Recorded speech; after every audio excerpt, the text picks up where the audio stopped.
Good morning students. तो फिर से आपका स्वागत है बायोलॉजी क्लास में। तो आप लोग प्रीवियस क्लास में जैसा कि मैं आपको पढ़ा चुका था कि नर जनांग के बारे में पढ़ा रहा था आपका लघु बीजाणु कहानी। लघु बीजाणु कहानी से आपका बनता है लघु बीजाणु मातृकोश का। लघु बीजाणु मातृकोश का जो होती है परागकणों का निर्माण करती है, विभाजन करके ढेर सारे हजारों परागकण आपके बन जाते हैं। उसी क्रम में आज हम आगे बढ़ेंगे, परागकण की संरचना पढ़ेंगे। तो एक्चुअली आप जानते हैं कि परागकण जो होते हैं आपका परागकण को लघु बीजाणु भी बोलते हैं, जो नर वास्तव में नर एकमोद्भिद यानी कि मेल गैमेटोफाइट की ही कोशिका होती है, ये कोशिका होती है। तो उसके आइए हम उसके बारे में स्ट्रक्चर पढ़ते हैं, उसका किस तरह से उसका डायग्राम होता है। तो ये होती है आपकी अंतःक्षोभ बोलते हैं इसको, अंतः कोशिका होती है और इस तरह से इसकी बाहरी छोर होती है।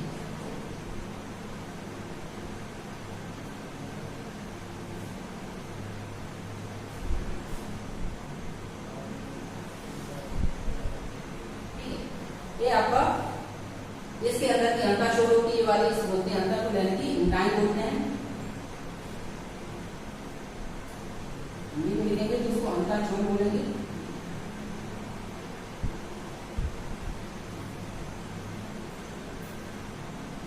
इंग्लिश में से इंटाइन बोलते हैं। और ये जो बाहर की कोशिका होती है, बाहर होती है, उसे बोलते हैं एक्साइन, यानी कि बाहर जो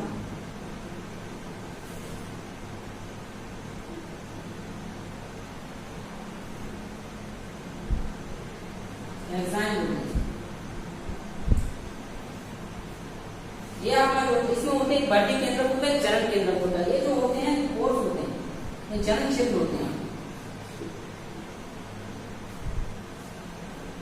ये जनन क्षेत्र होते हैं, यानी कि इसे इंग्लिश में बोलते हैं जनन। इसमें होता है बढ़ती केंद्र होता है इस तरह से, एक होता है आपका जनन केंद्र, ये बाकी ये कोशाभित्ति होती है।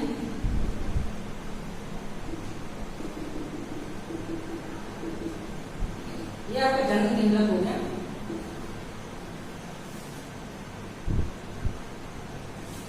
वर्धी केंद्र,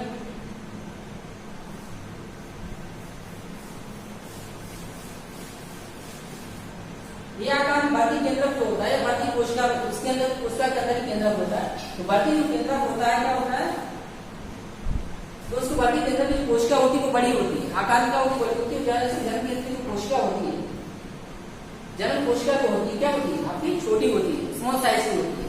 एक कोशिका कितनी होती है आपकी,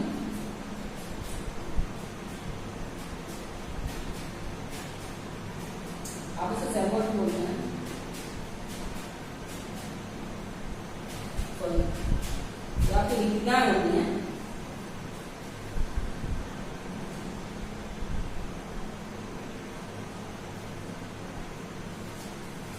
आपकी रिक्तियां होती है।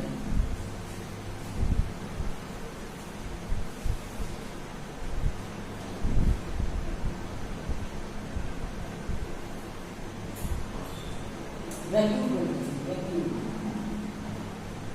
तो आपने समझा कि जिस तरह से मैंने बताया कि स्ट्रक्चर आपका है कि इसकी जो अंतः आवरण होता है उसे बोलते हैं अंतःक्षोभ, इसे इंग्लिश में इंटाइन बोलते हैं।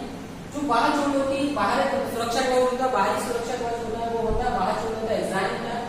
एक होता है वर्धी केंद्र, यानी वर्धी कोशिका होती है जो आकार में बड़ी होती है, उसके अंदर केंद्र होता है वर्धी केंद्र बोलते हैं। और एक छोटी कोशिका भी पाई जाती है जिसे जनन केंद्र, जनन कोशिका बोलते हैं, उसके अंदर जनन केंद्र होता है। और जो ये आपको छोटी छोटी स्मॉल संरचना देते हैं वो रिक्तियां उसे बोलते हैं। ठीक है, इस तरह से स्ट्रक्चर बन जाता है। तो अब ये आता है कि जो बाहर छोड़ होता है थोड़ा सा रफ होता है, क्या होता है रफ होता है, कठोर होता है। और जो बना होता है आपका एक पदार्थ होता है आपका, जो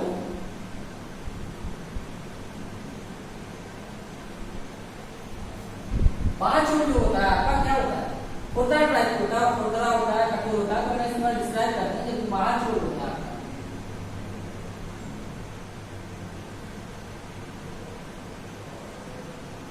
बाहर छोड़ जो होता है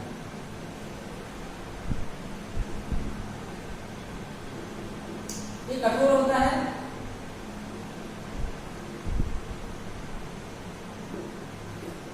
खुरदरा होता है,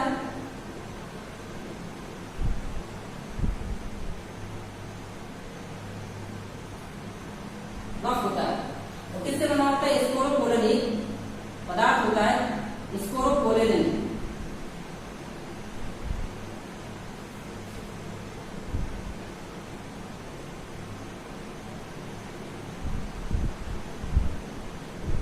स्पोरोपोलेनिन का बना होता है। इस स्पोरोपोलेनिन का ठोस होता है, इतना कठोर होता है कि इसका जैविक अपघटन नहीं होता कभी। ये जो है हजारों साल तक पड़ा रहता है, मगर ये जो इसका चारों होता है क्या होता है? आवरण फटता नहीं, कभी खराब नहीं होता, इसका जैविक अपघटन नहीं होता है, जैविक रूप से कभी सड़ता नहीं है, स्पोरोपोलेनिन की वजह से। स्पोरोपोलेनिन का बना होता है, ठीक है। सेकंड बना होता है आपका अंताचोर होता है।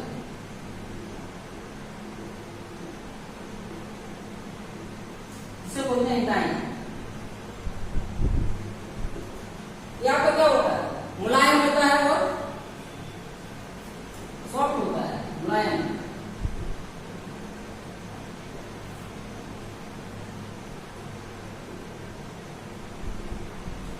चिकना होता है, सॉफ्ट होता है और स्मूथ होता है। तो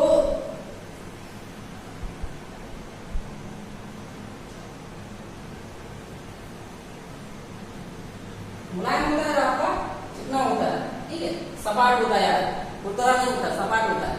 ये जो होता है इसका अंतर्वृत्ति आपको बताया कि जो है परागकण की अंतर्वृत्ति को हम बोलते हैं अंतर्जोड़ बोलते हैं। और किसकी बनी होती है? आपकी टेक्टोसेलुलोज की बनी होती है।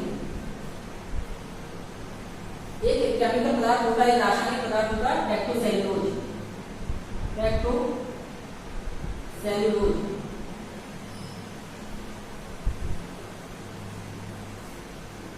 टेक्टोसेलुलोज की बनी होती है।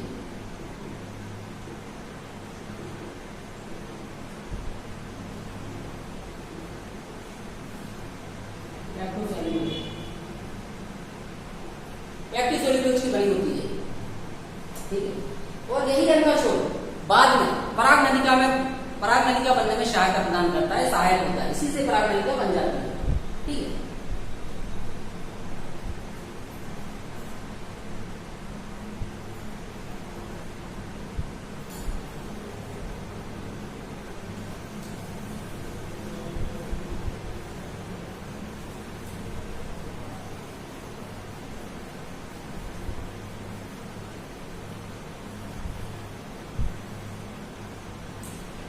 तो मैंने आपको इस स्ट्रक्चर के बारे में बताया पूरा जो है इसका कि आपको परागकण का कैसा स्ट्रक्चर होता है, इसमें अंतःचोर होता है, बाह्यचोर होता है, जनक क्षेत्र होते हैं और वर्धी केंद्र होता है, युक्तियां होती हैं। तो मैं अंतःचोर की बात बता दी, आपका ये टेक्टोसेलुलोज का बना होता है, टेक्टोसेलुलोज।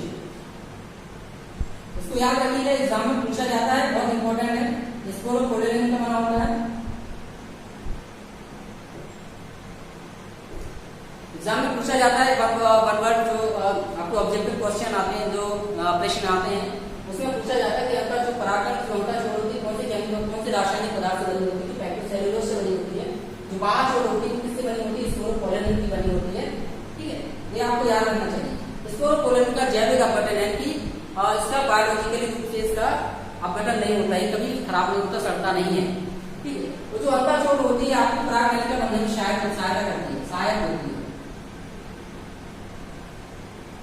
पराग नलिका।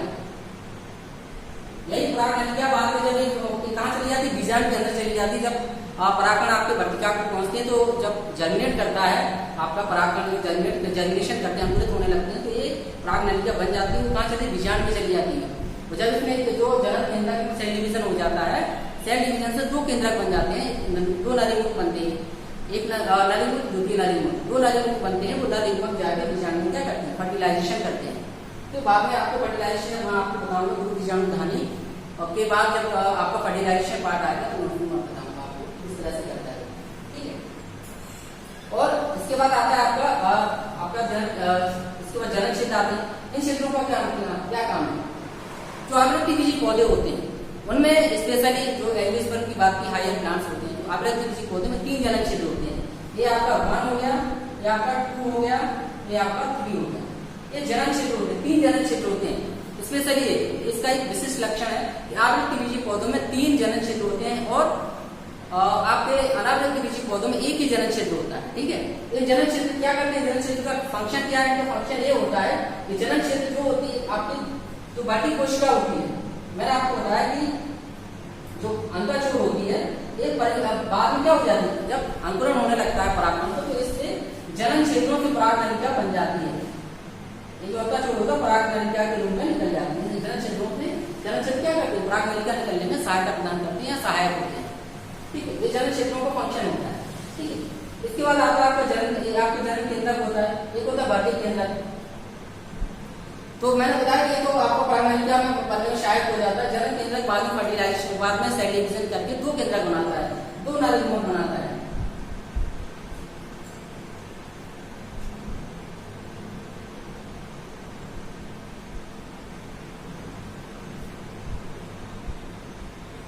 पहला नारीमूल, दूसरा नारीमूल, दो नारीमूल बनाता है। यही दो नारीमूल जाके बाद में फर्टिलाइजेशन में बीजाणु को इसमें बदलते हैं, आपका बीज में बदलते हैं। और एक दूसरा होता है भ्रूणकोश बनने में सहायक होता है। जब ट्रिपल फ्यूजन होता है, ट्रिपल जो है त्रिगुणित संलयन होता है, तो उसमें क्या बनता है आपका भ्रूणकोश बनता है। एक नारीमूल से क्या बनता है आपका बीज, आपके बीजाणु से क्या बन जाता है, बीज बनता है, यानी कि फल का निर्माण हो जाता है। अंडाशय से फर्टिलाइजेशन करता है, वो बनता है आपका बीजाणु से बीज बन जाता है। दूसरा नारीमूल क्या करता है, ट्रिपल फ्यूजन करके क्या बनता है, भ्रूणकोश बनाता है। ये आपको फर्टिलाइजेशन पढ़ाया जाए।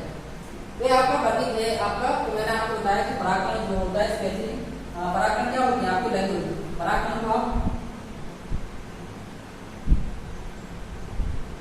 परागकण या लघु बीजाणु भी होते हैं। तो क्या होते हैं, स्पेशली क्या होते हैं, नर एग्नो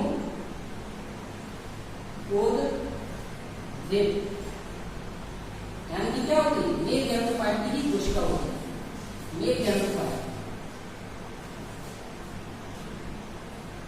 ठीक है। लघु बीजाणु या परागकण किससे बने, लघु बीजाणु मातृ कोशिका से बने थे, ठीक है। और लघु बीजाणु मातृ कोशिका किससे बने, लघु बीजाणु धानिका से बने थे। लघु बीजाणु धानिका मैंने प्रीवियस लेक्चर में आपको स्ट्रक्चर बना के बताया था किस तरह से परागकण का निर्माण होता है, उनके बारे में विस्तार से। आज इस परागकण की संरचना के बारे में बता दो। तो परागकण को लघु बीजाणु भी बोलते हैं, स्पेशली क्या होती है, नर एग्नो की कोशिका होती है, उनकी मेल गैमेटोफाइट की क्या है, कोशिका होती है, ठीक है। जो कि बाद में क्या होते हैं, फर्टिलाइजेशन में सहायक होते हैं। परागकण होता है, परागकण में फर्टिलाइजेशन के बाद आपका फल का निर्माण होता है, ठीक है। ये पूरा प्रोसेस होता है।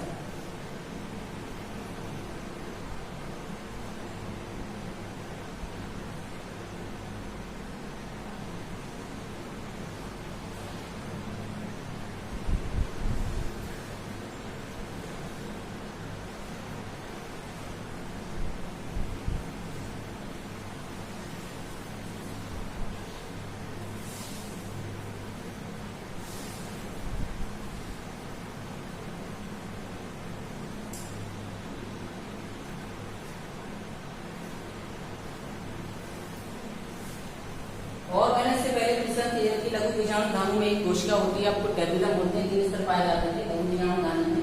मैंने आपको लघु बीजाणु धानु का स्ट्रक्चर भी बनाया था, इस तरह से किस तरह आपका स्ट्रक्चर था। इसमें 3 लेयर थे, 1 2 3, लास्ट वाला जो है इसे बोलते हैं टेबुलम। लघु बीजाणु धानु में जो टेबुलम कोशिका थी, टेबुलम जो स्तर था उसका क्या काम था, टेबुलम स्तर का काम था कि ये जो है डेवलपिंग पॉलन ग्रेन्स होते हैं, परागकण होते हैं, उनको पोषण प्रदान करते हैं, ठीक है। और आपकी परागनली क्या है, पॉलन परागनली यानी पॉलन इंग्लिश में बोलते हैं पॉलन। पॉलन की खोज की थी एमईसी नामक वैज्ञानिक ने की, एमईसी नामक वैज्ञानिक। और जितनी भी लघु बीजाणु मातृ कोशिका होती है, लघु बीजाणु मातृ कोशिका से कितने बनते हैं आपके 4 परागकण बनते हैं।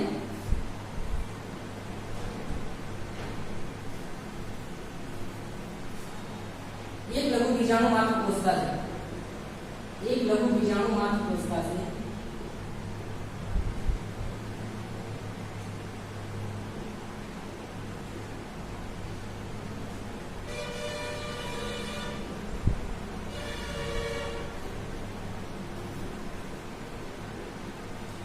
बीजाणु मात्र कोशिका कितने होते हैं? 4 परागकणों का निर्माण होता है, 4।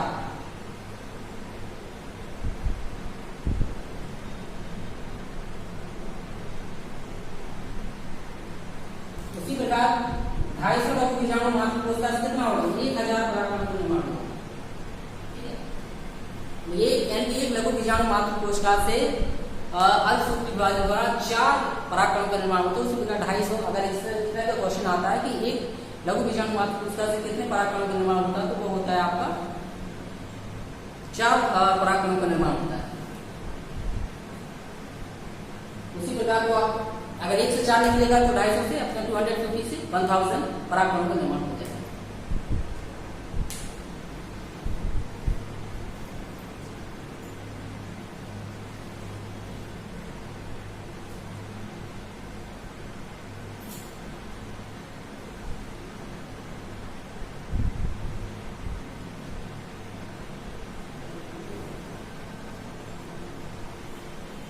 नेक्स्ट हम लोग पढ़ना है गुरु बीजाणु जनन। जिस प्रकार से लघु बीजाणु जनन था आपको, उस प्रकार से इसके बाद जो मादा जननांग की बात आती है यानी गुरु बीजाणु जनन।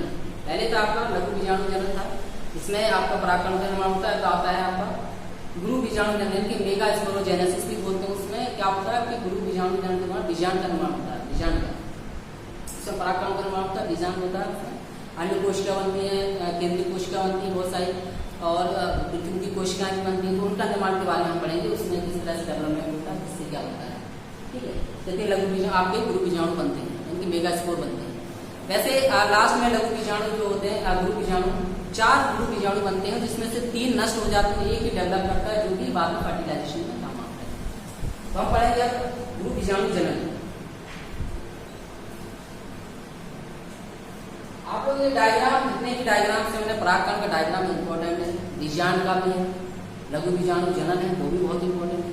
नेक्स्ट हम लोग आगे भी पढ़ेंगे परागकण वगैरह, परागण पढ़ेंगे, फर्टिलाइजेशन पढ़ेंगे, डबल फर्टिलाइजेशन पढ़ेंगे, ट्रिपल फ्यूजन पढ़ेंगे, बहुत इंपॉर्टेंट है। आप उनको सब पढ़ते रहिए कि डायग्राम बहुत इंपॉर्टेंट है। आगे चल के अभी तो आपका जो है मैंने बताया कि पुष्पी संरचना के जो डायग्राम था उसके बारे में डिस्कस किया था। पुष्पी संरचना का डायग्राम आप बढ़िया से उसको प्रैक्टिस करेंगे, डायग्राम बनाना सीखेंगे।